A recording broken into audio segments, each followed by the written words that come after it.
Welcome to Naked Reflections, brought to you from the Woolf Institute. I'm Ed Kessler, and each week I'll be taking an in-depth look at the stories reported by our friends over at the Naked Scientists. What does the latest scientific stuff mean for the rest of us? Stay with us and find out.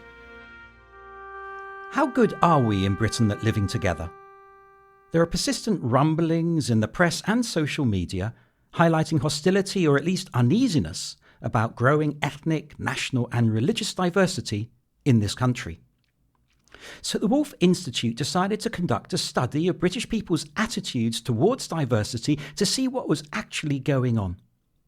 It was a national representative survey of over 11,000 adults living in England and Wales, undertaken in partnership with Survation, a leading market research company.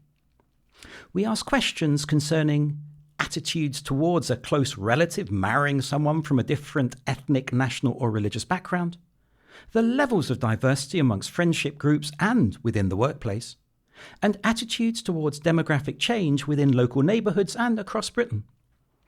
Our data revealed the importance of religion in shaping experiences and attitudes amongst Britons, but for many, religious diversity presents a bigger problem than national or ethnic diversity. When it comes to science, diversity also needs reflection. For example, in hiring researchers, not just as a PC requirement or a box to be ticked, it's actually integral to the scientific method and process and a positive benefit. Here's Kenny Gibbs from the National Institute of General Sciences speaking on the Naked Scientist podcast, Man's First Footsteps. The question sometimes is why diversity? And I say, well, why not? Why wouldn't we want the broadest pool of qualified people tackling these tough challenges? What I'm saying, the results are saying that we actually have a large pool of talented and qualified people that for some reason are not making those connections, right? And so we need to be thinking about how do we ensure those connections are being made? And we know that diversity in many respects is critical to scientific excellence, that groups with more diversity tend to ask broader questions, employ a wider variety of approaches, and ultimately go on leading to newer types of innovations. With me to discuss the Woolf Diversity Study are Dr. Julian Hargreaves, a social scientist and senior research fellow at the Woolf Institute who led our diversity study, and Julie Siddiqui, co-founder of Open My Mosque and former executive director of the Islamic Society of Britain, and who was recently awarded an MBE for her interfaith work. Julian, could you explain the methodology of this survey and your modes of analysis? Thank you. I would be glad to. You've covered most of the basics in terms of the themes that the study focuses on. In terms of methods, we conducted an online survey of 11,701 adults. As you described, we were interested in people's attitudes and people's experiences. A lot of these types of surveys will focus exclusively on people's attitudes, so values and people's opinions. We wanted to incorporate those, but also incorporate people's lived experiences. We also included questions about people's age, people's education, employment, income. And this was in an attempt to break beyond simplistic findings around people's ethnic and religious identities. Once the data had been gathered, we analysed them in various ways. So for instance, we used some fairly basic statistical techniques, and we used some more advanced statistical techniques to predict the likelihood of holding certain attitudes. So for instance, we were interested in whether people were negative towards diversity in their local area, and we predicted negative attitudes based on a series of factors: sex, age, ethnicity, religion, income. In terms of the marriage question, we asked, how would you feel if a close relative married somebody from a different background? And we were able to incorporate methods developed at Royal Holloway University. These methods are called MRP, multi-level regression post-stratification. And without getting into the technicalities too much, what we were able to do was to take the data and use them to make estimates for attitudes within local authorities. So we were able to drill down to a very, very local. So, what you've got then is a very detailed analysis with some sophisticated techniques. So, let me ask a very basic question. What was the headline takeaway conclusion? In terms of the headline findings in our report, I would say there are two or three really key things that we found. The first is that we found a British public that was largely positive towards diversity. So there were many more people who were positive towards ethnic diversity than negative, many more people who were positive towards migrants within British society than negative. And in a way, that's quite surprising if we think about some of the current media stories around division, around racism, and around discrimination, you might assume that those attitudes would be a lot more negative, but actually we found positive attitudes.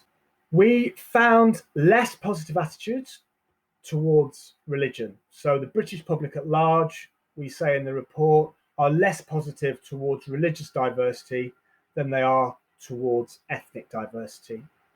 We also found, in terms of attitudes towards marriage, we found the British public to be largely positive towards the idea of a close relative marrying someone from another ethnic or national background, but we found less positive attitudes towards a close relative marrying someone from a different religious background. So we found negative attitudes towards people of faith, and we found negative attitudes between people of faith. Well, before we take that a little bit deeper, let me ask Julie, you spent many years, if not decades, devoted to fostering better relations in our diverse communities. Is the very word diversity overused and empty of any meaning whatsoever? First of all, just to say thanks for doing such a brilliant, interesting study, and to go sort of deeper and different and talk about things like marrying, I think is a brilliant idea. So well done for doing that. But largely, I like the word, and I like the fact that we can talk about these things in this way. But I guess diversity also means there's lots of different types of diversity. And of course, a person can carry lots of different types of diversity as one person, right? I was talking to a friend recently who is an Asian Muslim woman who has a wheelchair, who is middle-aged, who wears a headscarf, who is brown. So she has lots of layers of stuff, positive, but also can be negative.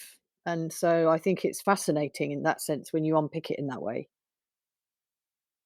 The study looks at three different aspects, doesn't it, Julian? Religion, ethnicity, and nationality. Let's just explore ethnicity and nationality for a moment. What are the differences between the two? And don't they overlap in a way that Julie suggested with this Asian person who's also Muslim and female and in a wheelchair? Aren't there overlapping themes?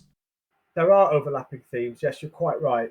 So we wanted to ask some questions which touched upon one of the hottest issues at the moment, which is that of immigration. But we know immigration to be a very sensitive topic, which is likely to bring to the surface some very emotive sentiments. And we weren't looking to avoid them at all, but we just wanted to make a fair comparison between different types of diversity. So we asked about ethnic diversity, and then we asked about migrants as a proxy measure for national diversity. What we wanted to do was find out from the respondents which of these terms was likely to trigger positive and negative attitudes in order to make a comparison across the three types of diversity in which we were interested. So, for example, I know the research, because I was involved in it with you, showed that women are more positive to diversity than men. And I think that must echo with your work, Julie, with some of the sort of Nisa Nashim and that's the Jewish Muslim women's organization. But is that your experience also, that women are more open to diversity than men? I don't have data, and you do, but I think anecdotally, yes. But I guess it's to do with the friendships and people spending time making that happen, which kind of doesn't happen by itself always. You have to sort of make it happen. And certainly in my experience, when that does happen, it always works. So when people get to know others, that will in itself help, because you just very quickly realize that we really, really are all the same underneath. We may look different and we have different personalities and lives, etc. But actually, the core stuff, we all worry about the same things. So you don't know that until you get to know people. So the friendship stuff and the effort that has to go into that, I think, is what is crucial. And so I guess, yes, women, you could say, sort of generalizing, do tend to be better at that, or put the time in, or feel more social or sociable. I think what I found fascinating, and there's lots of things that I find fascinating about this research, but one of them is around the perception that we have of how people feel, as opposed to what actually came through your data. And I've heard that said before. And it's quite interesting and scary, really, when you think about it, because it literally means that what we hear in newspapers or on TV or in the news, or the general feeling that we get, is one thing. When you actually drill down, the real people are not like that. That's kind of scary, but also interesting for me. I think the nature of media reports around racism and discrimination, because of the nature of the topics themselves, they're extremely sensitive topics. And I think actually, for researchers, and I include myself in this, I think there's a reputational risk for asserting a positive narrative around race and ethnicity in this country. What I mean by that is, if you assert a negative picture, if you say that I'm very, very concerned about this, it's never been worse, it's getting worse, it's a terrible situation, people can sort of rally around that. I think because of the sensitivities, particularly around race at the moment, any attempt to depict a more positive story is liable to attract criticism and attack along the lines of, oh, well, you're trying to remove the right of victims of racism to speak up, or you're trying to silence victims, or you're trying to trivialize these terrible situations that a lot of people in this country go through. And of course, our report and our study doesn't aim to do that. And I don't think it does do that, because we also depict some negative perspectives. But I think our approach, where we've tried to be objective and neutral and balanced, will hopefully persuade some that you can report good news stories alongside negative news stories. We can say we've come a long way, but we've still a long way to go.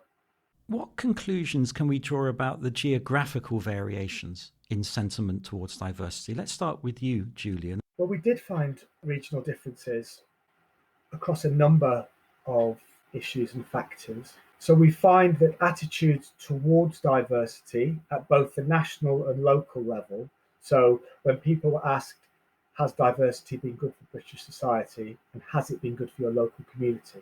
Both those series of questions generated regional differences. And without going into the specifics of each region, I would say that overall, people outside London tended to be less positive.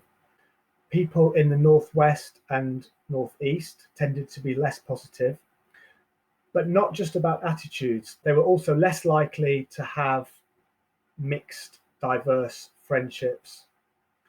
And that, I think, raises a number of important questions. The first question is, how do we accommodate those findings? How should we react to them? And I would argue that we don't need to point the finger, we don't need to ascribe blame, we don't need to think of people outside London as being racist or bigoted or fodder for the far right or anything like that. But I do think we need to think more sympathetically about people's attitudes towards, for instance, the changing nature of their local communities. And I think that comes with the second point I would say, which is, and it's one of the recommendations in the report, that the regional differences provide strong evidence and a strong case, I think, for further devolvement of integration and cohesion policy. We know a number of local authorities already design their own measures, but I think central government actually should think regionally more often on these issues.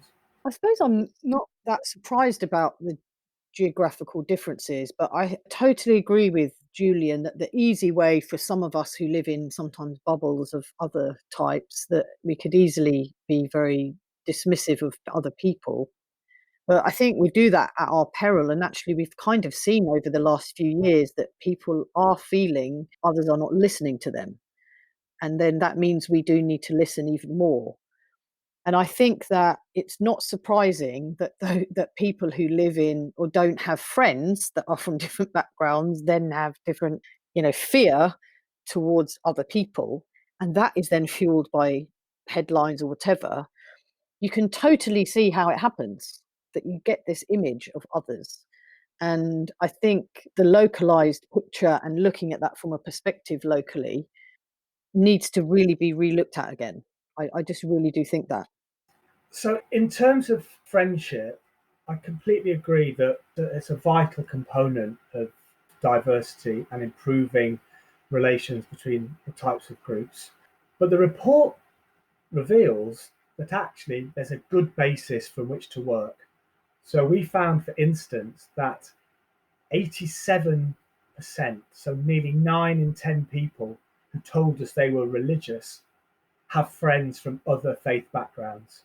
The findings also revealed that over 3/4 of us, regardless of our ethnic background, have friends from other ethnic groups. So again, there's a good news story there about people's lived experience. You're listening to Naked Reflections with me, Ed Kessler, and my guests this week are Julian Hargreaves and Julie Siddiqui. And we're discussing diversity. Let's take another look at how scientists approach these matters, or how they should approach them. Here's Dan Bang of the University College London speaking on the Naked Scientist podcast, Diet, Can We Be Healthy and Sustainable? If we think in the same way, we're likely to start searching in exactly the same place. People have to be different in different ways, if you like. So what we do is that we distinguish between different kinds of diversity. We think of identity diversity, which is individual differences in personal characteristics that we all can see, such as gender, age, cultural background. But then there's also a more subtle form of diversity, which is functional diversity, and that is differences in how people think and solve problems. However, it's as well to remember that everything has not been hunky-dory in the science community when it comes to diversity. You may remember the movie Hidden Figures, which told the fascinating story of the mathematician Katherine Johnson and other black women who worked for the NASA Apollo program but did not receive due credit. I want to come on to the question of religious diversity because it does seem from the findings to cause more anxiety than ethnic or national diversity. And I wonder, Julie, if you can take us through those findings, and in particular, of course, some of the concerns about attitudes towards Islam in comparison with other minority faith communities. So less than a half of the respondents to our survey thought that religious diversity is good for British society. So we saw religious diversity in British society being the least popular form. That wasn't quite the case at the local level, but certainly at a national level, there were less positive attitudes towards religious diversity. Now, when we looked at some attitudes towards ethnic groups, people from different countries, so different national backgrounds, it was often the ethnic group or the national group with a relationship to Islam that was perceived less positively. So, for instance, in terms of the marriage question, people from Pakistan, Iraq were seen less positively. We used Arab as one of the ethnic groups. It was the least popular. And in terms of the faith group, which attracted most negative sentiment, that was clearly Muslim people. And interestingly, there were far more positive attitudes towards Asian people than there were towards Muslim people. Now, that could be that when we asked questions around Asian people, people were also thinking about Chinese people or non-Muslim Indian people, for example. But even when we asked questions about a person from Pakistan, we found that attitudes were more positive than when we asked a question about Muslim people. And that's interesting because what we know about people from Pakistan is, of course, that the vast majority in this country are Muslim. So we might expect that findings would be broadly similar when we ask questions about people from Pakistan and ask questions about Muslim people. And so what we were thinking of was that perhaps the word Muslim triggers negative sentiment in a way that the word Pakistan or even Asian or Indian doesn't. Now, Julie, you've worked, of course, a great deal in Muslim, non-Muslim relations. Does that finding surprise you? I mean, sadly, it doesn't surprise me. In terms of religion, and obviously I am Muslim and very proud to be so, but can also see why some of that unease has happened. Of course, there's terrible things happening all over the world, and sometimes even local and Europe, etc., done terrible things by people who consider themselves Muslim. I can't put into words how it feels when that happens. It's like your heart sinks, and then when you hear it's a Muslim, and my heart goes even further. It's very, very hard to explain and feels terrible. But of course, all of those stories add into the picture. And I think we all need to acknowledge that when people are thinking of their country in a certain way and then feeling that all of these horrible people are coming in, that's how people feel. So, for me, it's heartbreaking to hear that the Muslim question is the most negative. But I guess I have to see it from a point of view of opportunity and then figure out what do we do about it. I think that's a really interesting point, because what the findings have shown is that, on the one hand, Muslims more than any other faith group are targeted with people's unease, if I can put it like that, because it is about individual attitudes rather than institutional attitudes. And at the same time, the research is showing that Muslim people, I should say, rather than communities, also seem to be more negative than the average in attitudes towards others from a faith perspective. But you've got both the sense of being the target of prejudice, but also sort of, is it the reaction to that makes the community and individuals more insular or less open to others? I think that it is about people becoming defensive. And, in a way, I feel like we were going okay, and then things happen and people sort of go backwards. And it's very easy then for leadership to be lacking, frankly, in terms of positive kind of outlook, and then make people all look inwards and go backwards and back into the corner and feel like they're being hated upon. There's a very strong feeling of that amongst Muslims, which I feel is very, very unhelpful, but kind of understandable. I wouldn't just dismiss it straight away, because the onslaught is quite great at times, it feels like, and your research actually plays that out. So the response then, sometimes it's hard to be positive and outward looking and reaching out when you feel like other people don't want us to. But it falls upon those of us that can do that, meaning can switch that and think, okay, respond bad with better.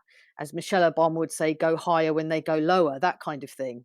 I completely support what Julie's said, and clearly I'm not in a position to add expert commentary. And part of the reason for doing the study is to offer some of the data to fuel some of these conversations and debates.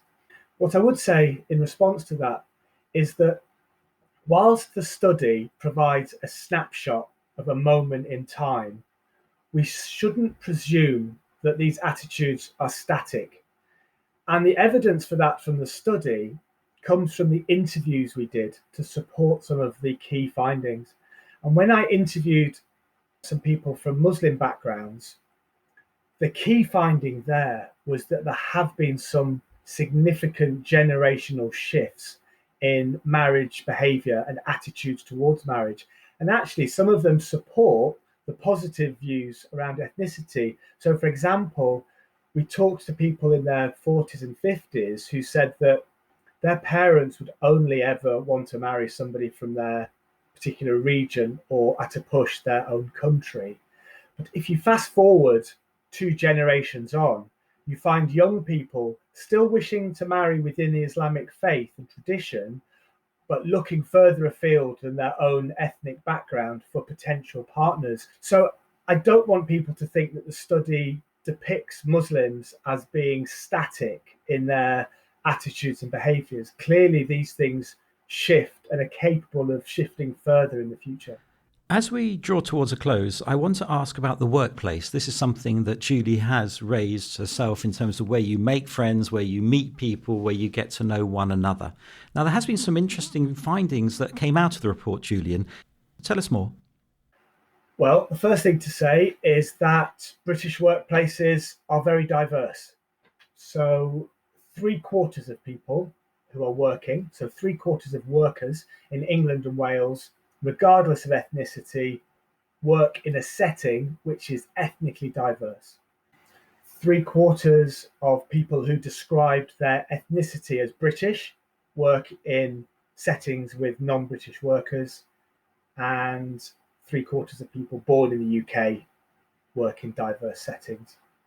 In terms of religious diversity in the workplace, over 80% of workers who describe themselves as religious work in religiously diverse settings. In terms of wider integration and cohesion policy, I also think the workplace generally has been overlooked by policymakers. Often when we think about initiatives to encourage or improve diversity, we think about schools and colleges, we think about places of worship, and we think about community centres or sporting activities.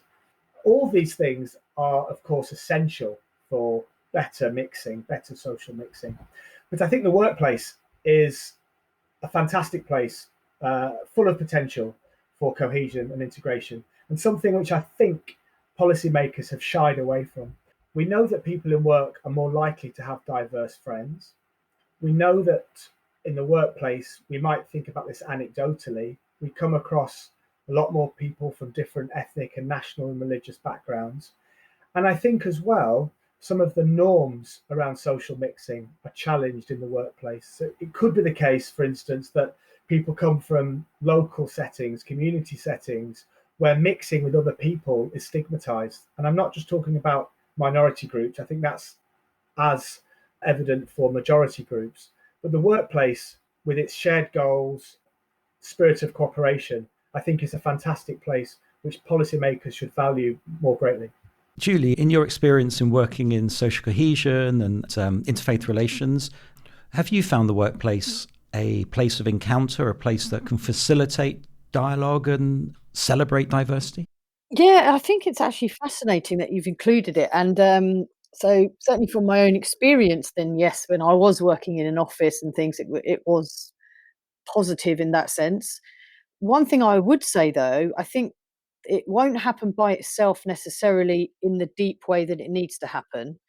So that needs to be better facilitated by bosses and, by management, etc. And again, it's that whole thing about integrating and diversity within a company that needs to be much more organic than it kind of is. And if you talk about diversity and you talk about your values, and then when you look at the board of management, all of them are white, for example, or male or over a certain age, then you kind of think, well, it's all very well having these values on a paper, but what does that tell you about the actual DNA of the company?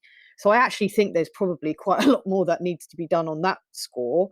And I would also put a challenge to anybody listening to say that if you are working with people from different backgrounds, go one step further, perhaps out of your comfort zone, and actually invite them round your house. Because I think that when you do that, then you're taking it almost like a step further. And I'm not sure that many people do that because it might feel weird or whatever. If we make that a bit more common, to ask your boss or ask a colleague or someone, just come around your house. When people go to each other's houses just for dinner, it's really powerful and it makes a lot of difference. So that would be my kind of challenge to people, I think. Invite someone around to your house is like the next bit than just sitting in the coffee area and chatting about whatever. There's challenge for listeners of Naked Reflections. We've reached the end of this episode, and I hope that wider discussion of diversity will go on for a good while yet. Thanks to my guests, Julian Hargreaves and Julie Siddiqui.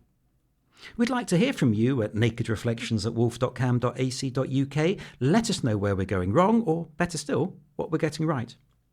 If you'd like to catch up with our back catalogue, you can find more episodes of Naked Reflections and subscribe to the Naked Reflections podcast wherever you access your podcasts or at nakedscientists.com/reflections. I'll be back with more guests next week.